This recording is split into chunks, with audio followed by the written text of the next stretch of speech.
বিশ্বকর্মার হাতে দাঁড়িপাল্লা থাকে কেন? বিশ্বকর্মার হাতে দাঁড়িপাল্লা থাকার কারণ হলো দাঁড়িপাল্লার দুটো পাল্লা জ্ঞান ও কর্মের প্রতীক হিসাবে ধরা হয়। উভয়ের সমতা বজায় রেখেছেন তিনি। এছাড়া তিনি হাতুড়ি ধারণ করেন, যা শিল্পের সাথে জড়িত।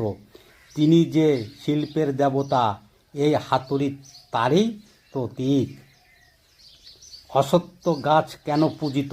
অশ্বত্থ যাকে আমরা প্রণাম করি, সেই গাছকে ভগবান কৃষ্ণ বলেছিলেন, আমি বৃক্ষের মধ্যে অশ্বত্থ।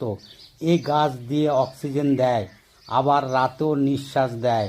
অর্থাৎ এটি জীবন ও মৃত্যুর মাঝেই সেতু। যেখানে দেহ শেষ হয়, আত্মায় টিকে থাকে। তাই হিন্দু ধর্মে যেখানে মৃত আত্মার শান্তি কামনা করা হয়, সেখানে অশ্বত্থর ছায়ায় প্রদীপ জ্বালানো হয়। ঋষিরা এই গাছের নিচে ধ্যান করতেন, কারণ এই পাতা কম্পন ও ছায়া মতো শান্ত করে, প্রকৃতি ও আত্মার সঙ্গে সংযোগ ঘটায়।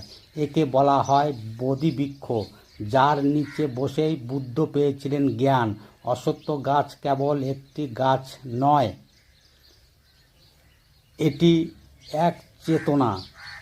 এদিকে জীবন, অন্যদিকে মৃত্যু, এর মাঝখানে আত্মার পথ।